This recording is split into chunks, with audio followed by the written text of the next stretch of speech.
All right, and we are now recording. Thanks for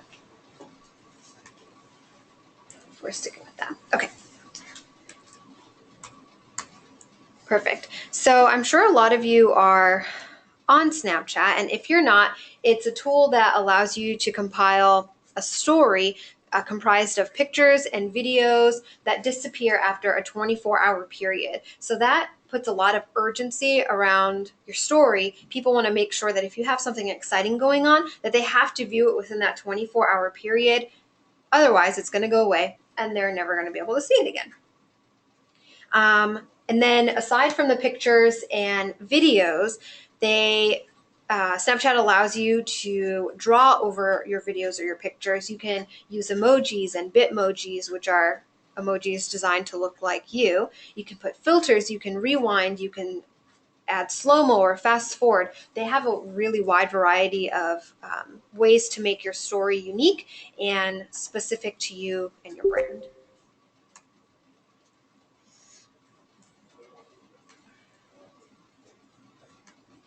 And a lot of you may be asking, why should my brand be on Snapchat? Well, Snapchat has actually surpassed the daily amount of users beyond even what Twitter's using. And Twitter's a really popular platform for brands to be on. So if you're asking yourself, why should my brand be on Snapchat? It's because over 150 million people are snapping every day. And that's a lot of eyes that you could be in front of. And as I mentioned earlier, Snapchat creates a sense of urgency and buzz around promotions for brands. And as we'll take a look at later, you can run contests through Snapchat. You can provide specialized discount or codes or coupons through Snapchat. And behind the scenes content is great to share also because it kind of reveals what's going on with your brand. And showing kind of more of a fun and fly by the seat of your pants feel. A lot of our planning might not be done that way, but to the user and consumer, it looks very kind of fun and free flowing. The Snapchat stories are customizable with filters and geo filters, which is another great way to set the tone for your brand. Right now, Snapchat charges about $5 per 20 square feet. So it might not work specifically for the CBN brand yet, but say if you're hosting a festival, then you can create a Snapchat geo filter so that any Snapchat users who are within that location of your festival, they can log on to their Snapchat, swipe a couple ways left or right, and then find a very branded filter specifically for your event or festival, whatever you may be hosting.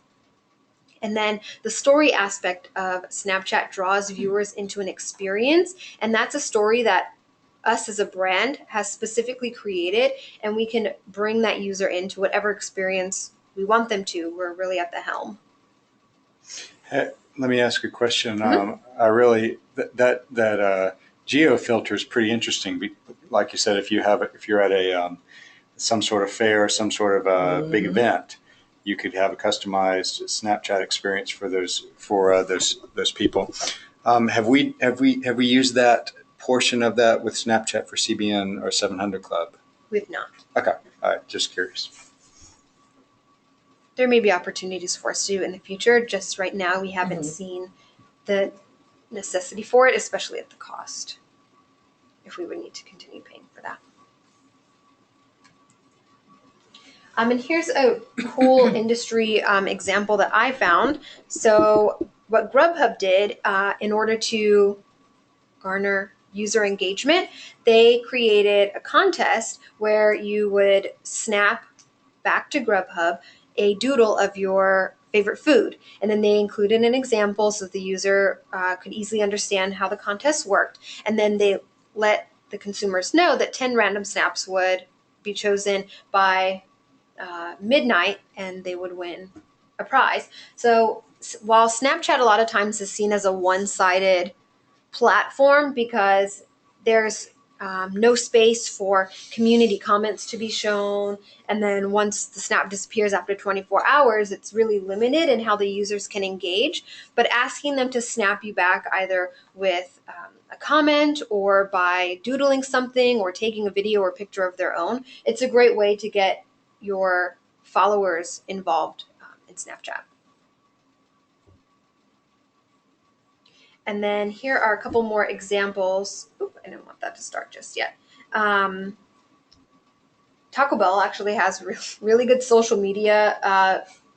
They have a really good social media following. So the first one, you can see they use some doodles to showcase their new taco.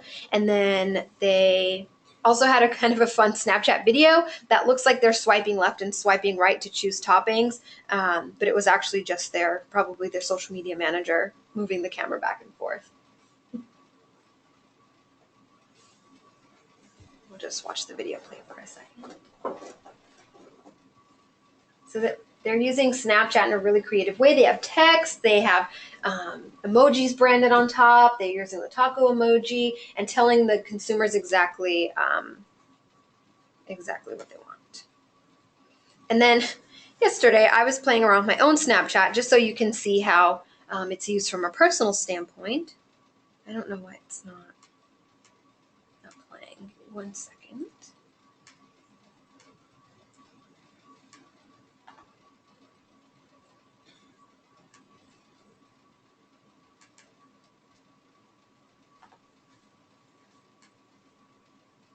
And then this is, again, to showcase the different types of filters that you can use. There we go. It's me and Justin Bieber rocking that crown filter. And Snapchat uploads different filters daily. So each day you're going to go in and not really, I doodled on myself. Each day you'll go in and have something new and kind of fun. There's me face swapping with Justin Bieber, which is a Snapchat favorite filter by a lot of people. Highly amusing. Yeah, it's a lot of fun. Yeah. And this one I added my Bitmoji and fast forwarded myself walking through the office. And there are some doodles that I made. So there's really endless possibilities in using Snapchat. So it looks like from what I saw that you did, and what I've seen, the little bit that I've used Snapchat, you kind of sewed together images, video. This wasn't just one continuous thing. You can like push pause, push record, take a picture. Yep. Is it that easy to just assemble it together? Mm-hmm. Yep. So you can use a variety of videos and photos to tell your story. So once you upload your photo or your video, then you'll post it to the story and then continue on with other videos or other photos. And then jumping down to one of the best practices for Snapchat is to tell a great story. As you can see, point 3 on the slide, is that the story's message should be clear and concise with a clear beginning and a clear end. So that way the user's not confused about what's going on. Again, you're bringing them into that experience and that story that you want to tell them. Then it's very clear whether they should enter a contest or all they have to do is watch your message for that day, and it's just brand awareness. And when you're planning out your Snapchat strategy, that's something great to keep in mind, that you have to have a clear beginning and a clear end so the consumer's not confused. Juana, let me ask this question. Mm-hmm. So I've noticed in when people use their own personal Snapchat and those videos in Instagram, I think you'll talk about, for personal people, I see it's kind of like, here I am eating chips, here I am, in the car, here's a silly face, and here's a picture of cute kids or cute, animals or something. But talk about how those randomly stitched together things for me or my friends. How would it be different the way you would use it for a brand for, like for CBN? Mm-hmm. So there's or TV show. Yeah, there's a very fine line between how a brand uses Snapchat and how the consumers use Snapchat in their personal life.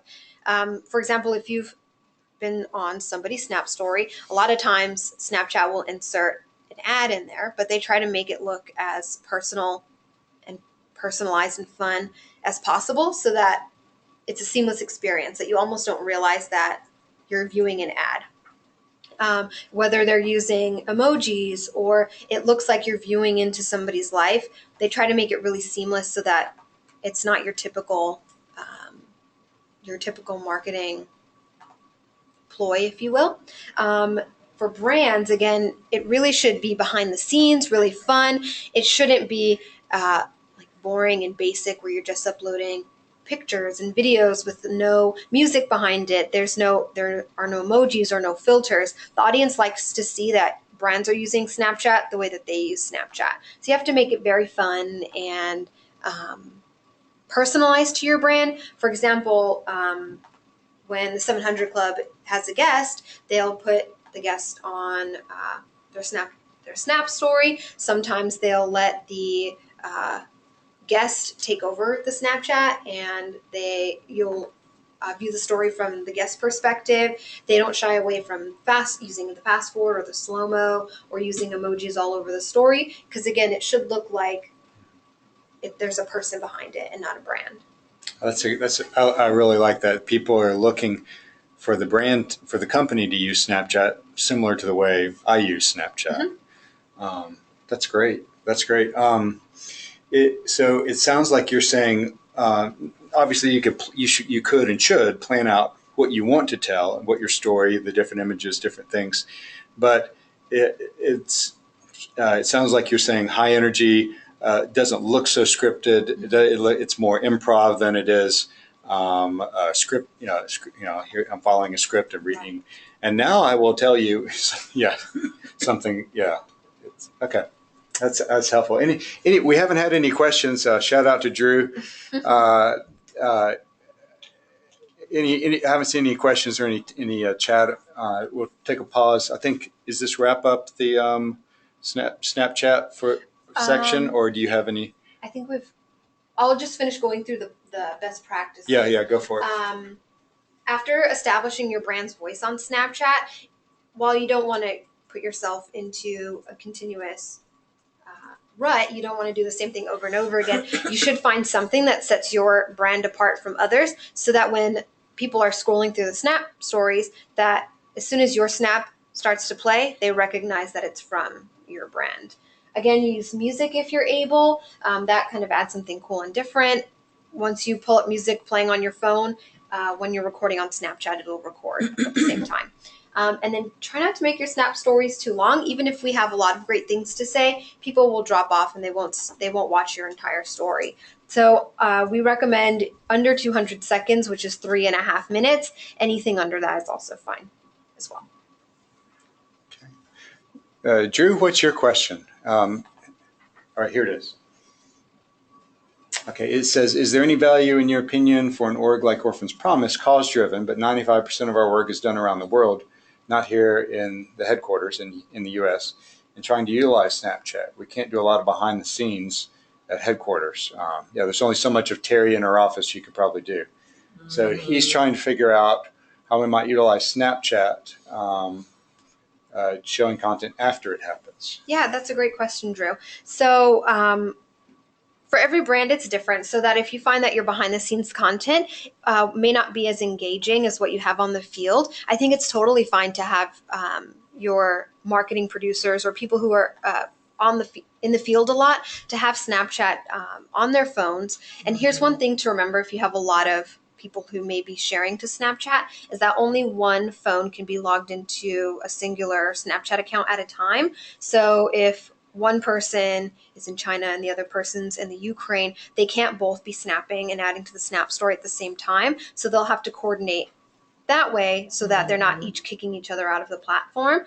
But it might be really neat to show what's going on in the field at the time that it's happening, as long as it's appropriate. But I think adding that human face to your brand is really important. And I think people would enjoy seeing how Orphans Promise is changing the world on a real-time platform like Snapchat. Juana, talk to us like as a practical example. So I think most of us are familiar with stories that air on TV. A humanitarian story. It's so like taking Orphans Promise. Here's a little girl who is abandoned, And she's always wanted to go to school to be a doctor, and she got into the after school program, and that's helped her get back into school. And now she's getting good grades, and now she's starting to apply to college. And so that could be like a really rewarding story, and we could think of many we've heard like that. Would you tell that? Talk us through, would you tell that in Snapchat, and how would it look like how would you make it fun and different or for that medium? I think that's perfect. I think that's why they call it a Snap story, is because you're sharing that story just through this specific social platform. Like the example that you used, you could have a short 10-second video of the girl introducing herself, or if she needs a translator, the translator's there also. Then the next snap could be her showing off her classroom or where she learns. Then the next one could be, say again, Amy? Artwork. Yeah, or any artwork or anything that she's created.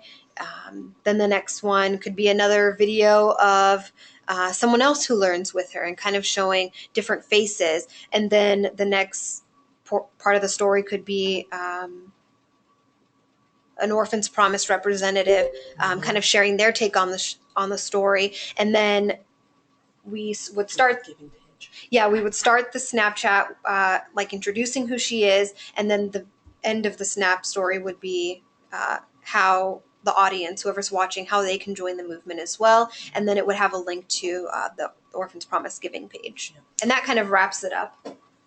Wow. So like what I like about that, and I'm sure Drew could take this idea even further, is by telling it in different ways, it's not just like from the camera in an edited way. It kind of corroborates or gives even, like, it makes it even more legitimate. I mean, It's not, we are legitimate. That wasn't the question, but that authenticity, I guess that's a big theme of social media is the authenticity, and it's not so polished and picture perfect, but that, this is a real story. This is a real person. And this is where she sleeps. This is her artwork or whatever. That's great. Would you do? Are there? Actually, I don't think I have another question. We'll just see. Great. All right, Drew says thanks. Amy asked a question about who is on Snapchat. From the attendees. Yeah. Yeah, guys. If you asking them if they wanted, if they were going to say. Yeah, I guess, anyone want to fess up? I mean, anyone having success and enjoying it? Snapchat's really fun. Do you know of any CBN brands, or which CBN brands are on Snapchat? CBN News is on Snapchat. Ashley confirmed 700 Club has a Snapchat. They have really great stories. I think 7CI is. So if we have any social producers from 7CI on the webinar, they can confirm that too. And then CBN Online has a Snapchat account, but we're kind of still in the planning stages and making sure that we can utilize it to the best that the brand deserves and needs. I want to add a comment. So the best thing to do with something like this is just jump on personally and check out the platform and use it yourself. And then I think, like, over time, you'll start to understand like how the brand could leverage things better. But a big part of social media is, I guess, what you call being an early adopter, just, being fearless in your personal exploration. So if not a lot of people are using Snapchat, I would encourage you to do that. And it's really fun. Yeah, it is a lot of fun. Thanks. That's great insight, Amy.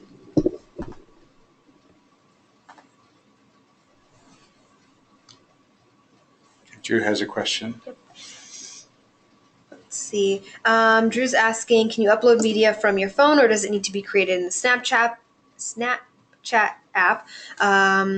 Okay, I see what you're asking. So you are able to upload media, whether it's a video or photos, from your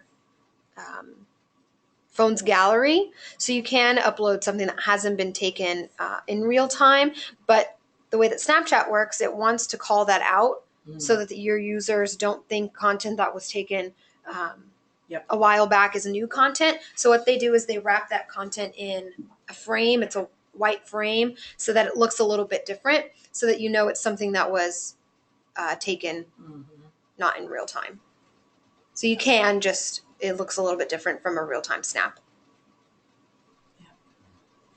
So you could use that I'm thinking of a testimony story. And again, I'm just brainstorming. I'm not trying to tell anyone what to do, but in real, that could be like taking from a past or, the before picture or the before story. And then the after story is live, but the before story has the white box because yeah. Okay. And a great way to kind of camera roll. That's what, Yep. Thanks, Chanel. A kind of great way to get around posting those throwbacks, if you will, is to call it out and like put hashtag TBT on there so that your audience knows that you're throwing back to something that wasn't in real time. And again, that makes it kind of fun and different, and you're jumping on the different daily hashtag trends, and that's kind of a cool way to differentiate it. So I think that's everything I have for Snapchat. But if you guys have questions or comments, feel free to place them in the chat box and we can always go back to them. Perfect. So Instagram, it was established in 2010, and it was the first photo-based platform of its kind. It's different from Facebook because it's a lot more aesthetically pleasing. It's very clean. There's less text. There's no links. There's no real easy way to share. So it's very personalized, very kind of clean and basic. And of course, they only allow photos to be shared. So it's different than sharing status updates or posting links. And then a few years back, they allowed videos, and then they've, in more recent years, allowed for up to 60-second videos to be uploaded. And then you're, as I'm sure everybody is aware, but if you're not, they offer different types of filters. So you can make your photos black and white. You can add spotlight. You can make some of the pictures blurry or add different focus. So you can really edit your photos, and it's really user-friendly. And here are some points on why your brand should be on Instagram. Instagram has approximately 400 million active users. And something great to keep in mind is that 75% of these users are outside of the United States. So if your brand is very heavily focused on international, then this is something good to keep in mind, whether you're using hashtags to reach more international audience. It's just good to remember that not a lot of the users are in the US, so you can kind of tailor your content to be internationally based as well. Instagram is another great way to showcase your brand's identity, whether that's using the same type of colors, themes, images, really however you can build a page that's easily recognizable. Again, so when someone's scrolling down their Instagram feed, if they come across a picture, they'll know without a doubt and without hesitation that that picture is from your brand. And that's how you start to build a really good following. Hashtags are a great way, both branded and non-branded, to organically build your Instagram page. So you are able to run paid ads for Instagram, which is done through the Ads Manager platform in Facebook. But if you aren't wanting to spend a lot of money to grow your page, hashtags are a perfect way to get your post in front of new eyes without having to pay a penny.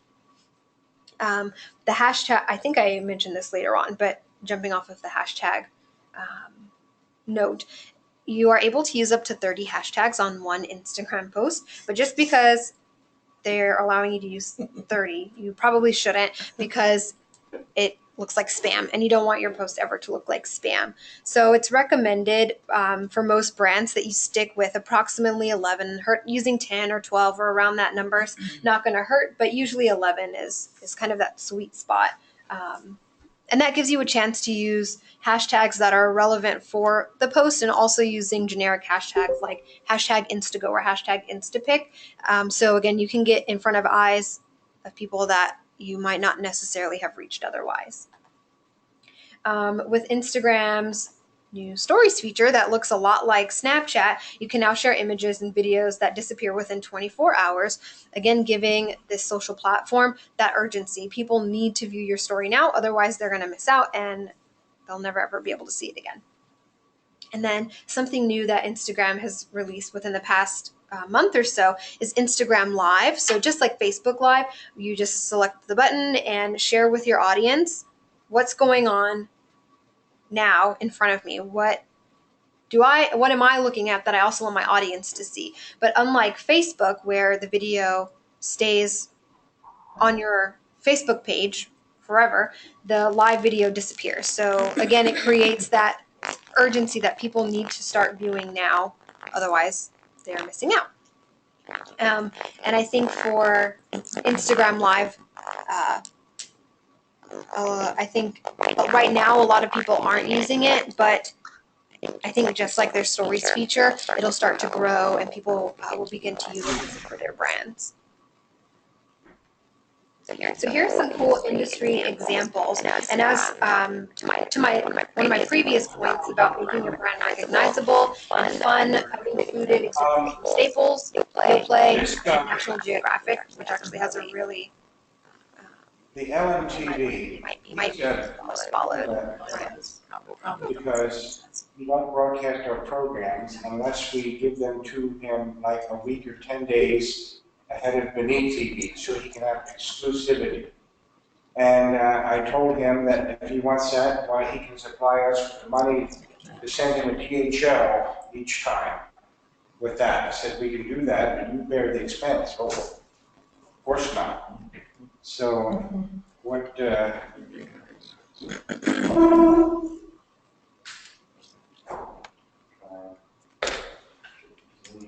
you.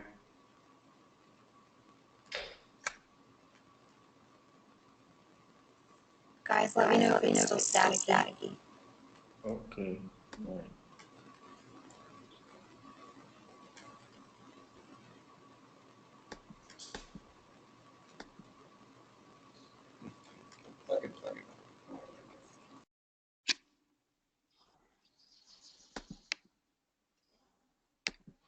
Can you guys hear me okay now?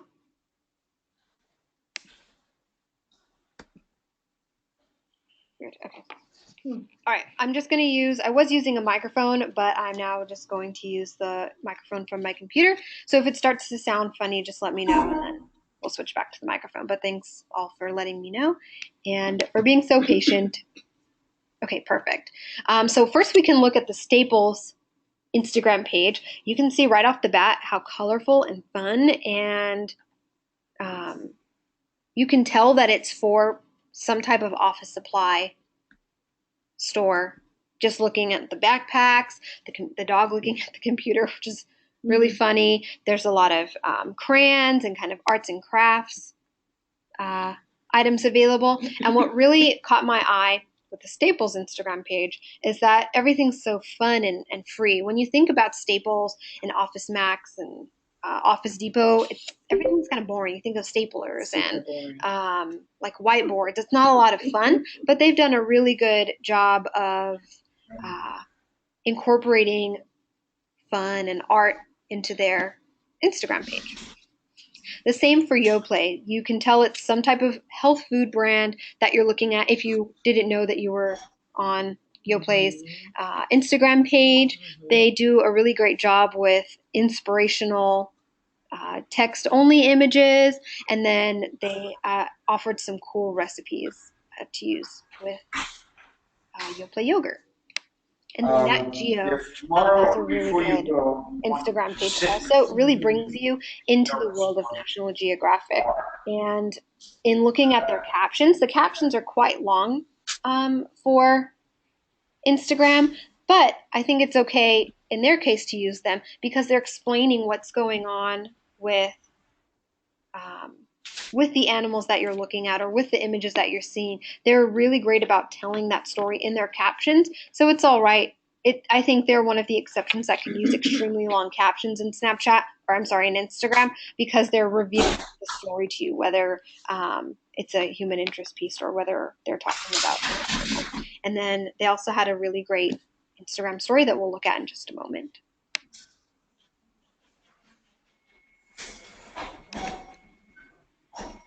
Let's see if this video will play. Okay, the video's not going to play.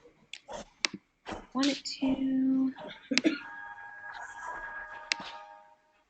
And here's a little sneak peek into how National Geographic uses their Instagram story feature. Okay. You won't be able to hear audio, but the video's there.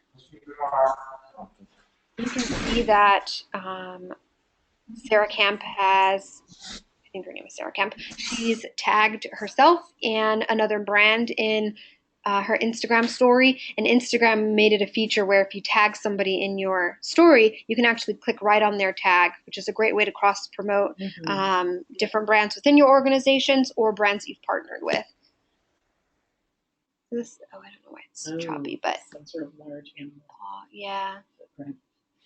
So Drew, kind of like we talked about for the Orphid's Promise brand, though that was for Snapchat, you can apply the same type of rule and strategy to your Instagram stories, is really showing what's going on in the field. And while this really isn't like a behind the scenes headquarters, that's finished. While it really isn't a behind the scenes headquarters perspective, it's still behind the scenes. You can see how are my donations being used, or how is this company or brand helping the people like they say they are.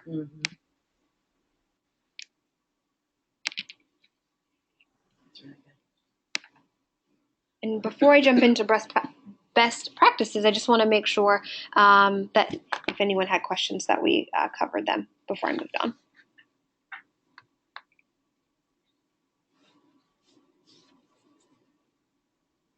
Okay. All right. Some best practices for your Instagram stories is to use a mix of both visually pleasing photos and videos. Again, not sticking to only photos or only videos. You want to give your audience the best of both worlds. And that's the same for Snapchat and all of your other social platforms. Find your brand's voice and then use that as a building block for all of your other stories and content that you will post. There's my note about the 30 hashtags on one post, and we recommend that no more than 11 are used.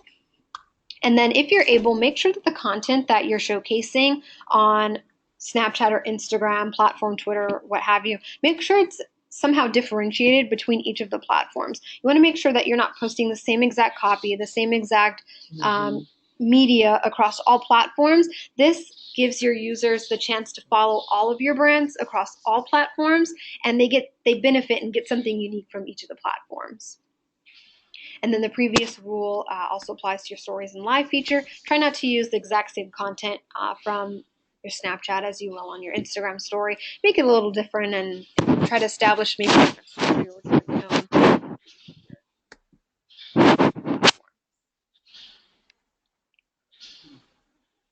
Let me ask you a question. I like to follow King Arthur Flour. They have lots of recipes and fun looking stuff. And so I wanted to get your comment on what you thought about this for CVN's brands. One thing I've seen they do is they'll say, like Instagram is their way of getting their blog to me. So I can, if I like the recipe, I can, they've got a link in their profile. The profile goes to Instagram the company name.com, and then I go to that, and then now I actually see the different, each of the images, and so then I can get to the recipe or whatever else. So what do you think for CBN or for one of the okay, hold on. I think we're hard to hear. Is this any better? Ashley, help us out.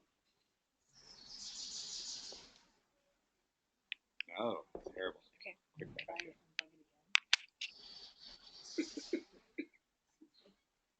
Okay, we're using the microphone again.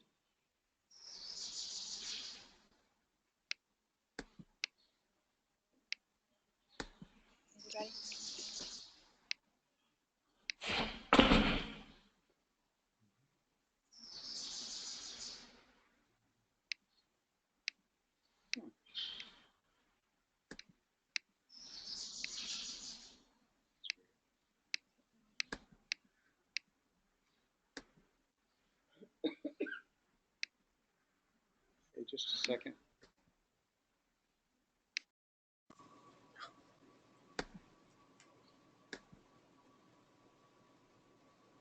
Okay.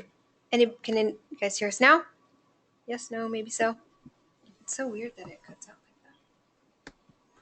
like that. Can you hear us clearly? Testing 1, 2, 3. Okay. Okay, great. All right.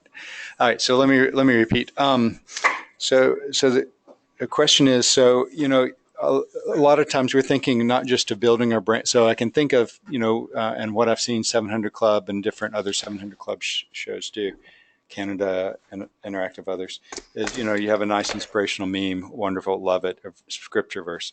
I've seen recipes do this where they'll put, hey, there's a link, or even other famous people, there's a link in my profile to the thing, whatever the thing they're trying to talk about. And so then it goes to instagram.companyname.com or something.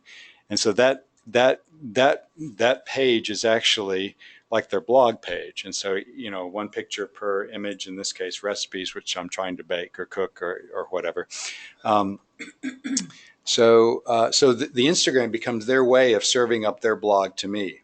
Or maybe it's not just their blog. Maybe it's also, they've got, it's a page where the celebrity talks about their newest book or newest podcast or something. Cross promote. Yeah.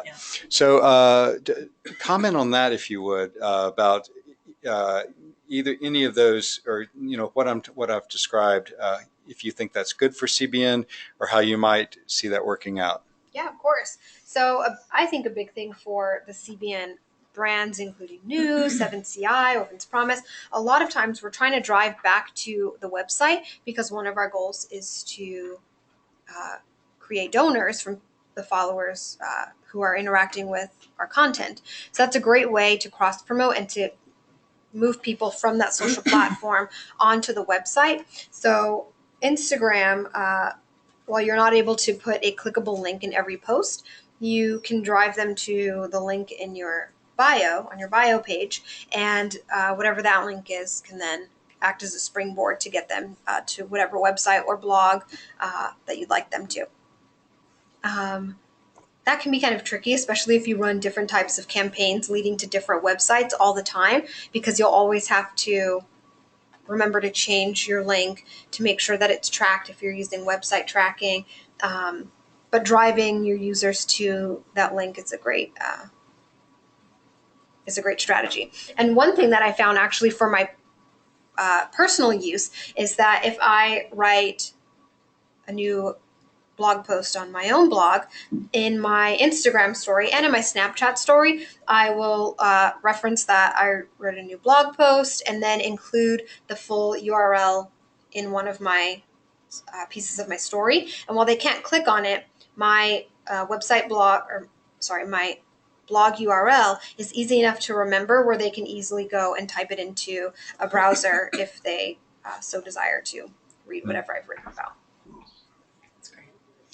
What about like following? Should this may seem like a silly question, but if I'm running the show, the Instagram for one of our TV shows, should I follow CBN? Should I follow big Christian leader in my country? Because I know a great way to get followers is to follow people, but. Or comment on that, if you would. Yeah, so I think that was kind of like an original rule for social media, is that if you wanted to gain more followers, then you followed more people. But I think audiences are now more forgiving, that they realize big brands only really follow other big brands. And then in CBN's case, we have to be careful who we're following, because we want to stay away from scandals or from people who might preach a different theology than we want to promote. We just have to make sure that we're following a specific set of approved brands. But I think it really comes down to the engagement, not really who you're following, it's who you're interacting with. Mm-hmm. So if people are interacting with you, like on Instagram, even if you have hundreds of comments, try to treat it the same as Facebook. Try to interact and engage and double tap people's comments so they know that you're there, that there is another person on the other side of the screen. That's good. But it is important to follow other brands, especially if you have a partnership with them, if you've interacted with them in the past, and interact with their posts too, because then it kind of opens up an opportunity for partnership in the future. Like in Orphan's Promise and TD Jakes. Right. So Amy just mentioned the partnership between Orphan's Promise and TD Jakes Ministry. So by following their brands and interacting with them, it solidifies that partnership, and it kind of reveals the partnership to the audience. That's all I have for Instagram. Have you? I know this is our regions are being asked to do more and more fundraising. Do you do fundraising with 700 Club with Instagram or Snapchat? How does the fundraising part go into that? We don't use fundraising as our primary content strategy for Snapchat and Instagram, but for large ministry-wide campaigns like year-end giving or Give Back Tuesday, we do incorporate those fundraising campaigns into all social platforms, including Snapchat and Instagram. For Instagram, a lot of times we'll post a really eye-catching photo, maybe of someone who's drinking out of a water well for the first time, or someone who's receiving a plate of food after their home was destroyed in a natural disaster. Mm-hmm. Kind of showing again that human perspective, and then again we'll throw to the link in our bio, asking people to donate. Great. Sarah from Canada has a question. Shout out to you, Sarah. Hi. Is it okay to follow and like pics? And how about commenting on their pics? I think that's fine as long as it's brand appropriate. I think it's totally fine to interact with other brands. And a lot of times, if you've seen for Instagram, the comments that show up automatically when you click into a photo, they're not set in chronological order. A lot of times bigger brands and bigger Instagram pages will actually get precedent, and their comments will be moved to the top. So if you're a large brand interacting with another large brand, then a lot of times your comments will be thrown to the top and they'll get more eyes on them. Let's see, Jessica has a great question about a certain amount of text that's recommended for Instagram posts.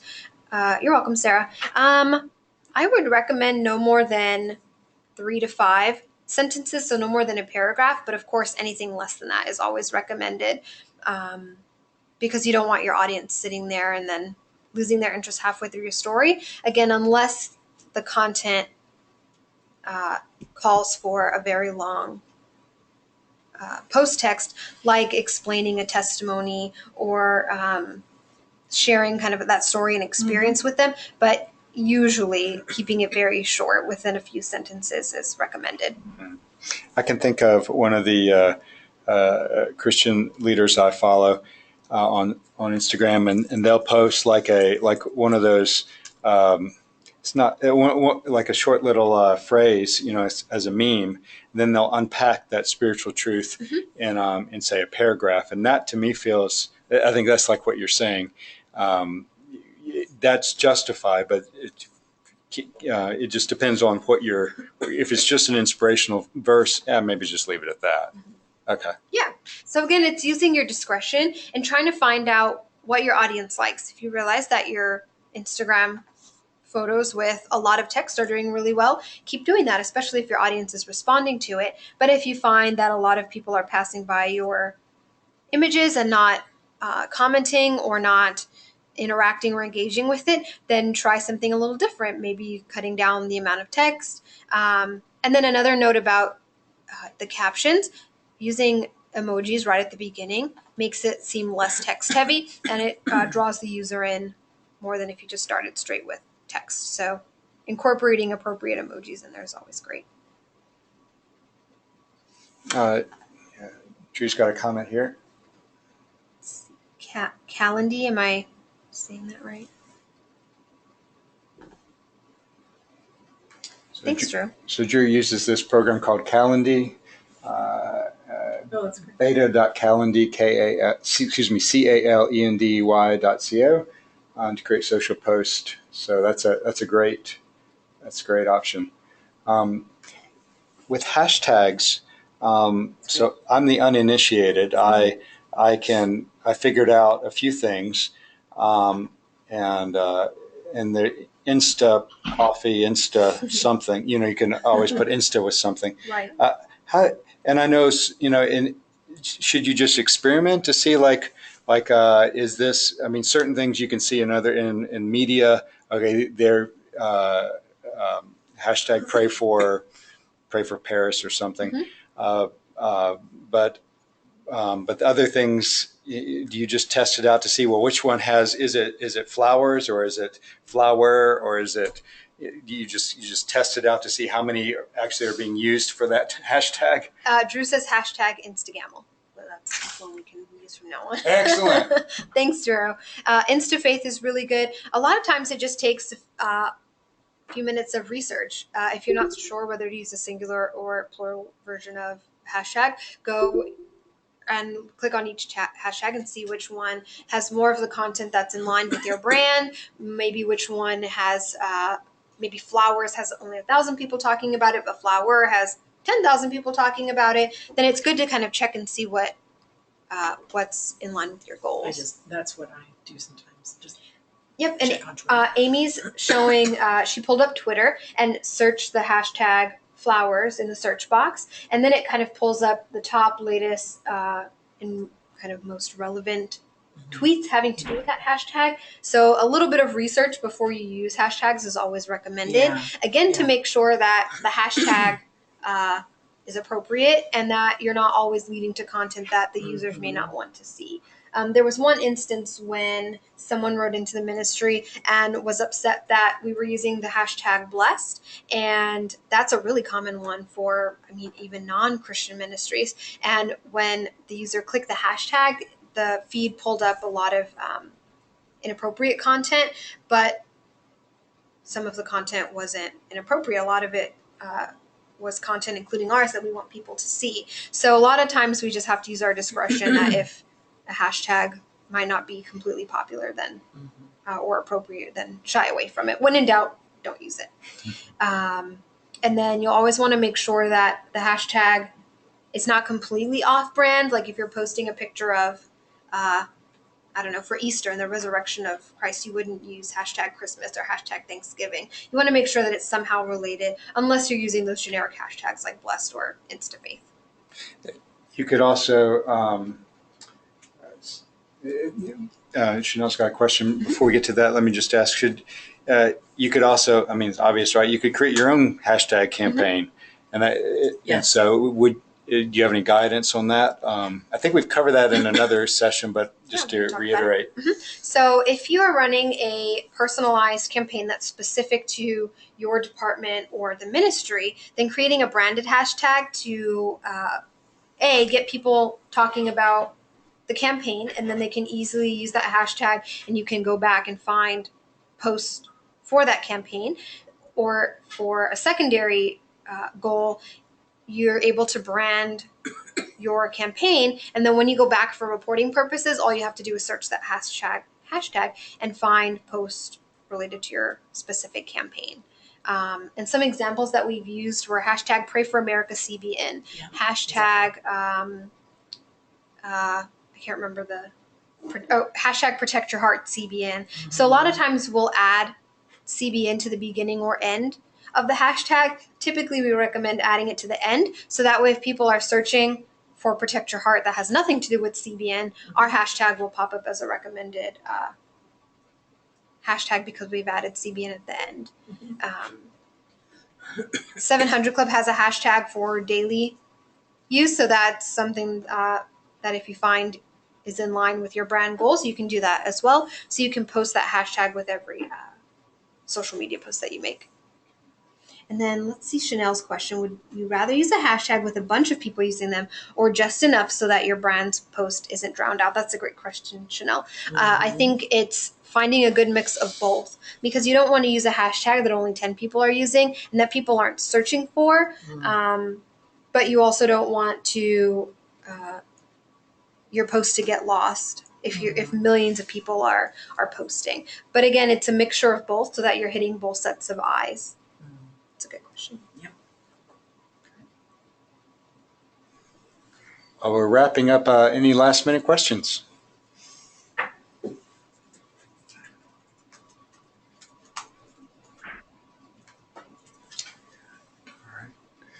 Well, great. Well, Juana, this was excellent. It's really nice to talk to someone who's has such experience and to share with share with us what you're doing and answer questions.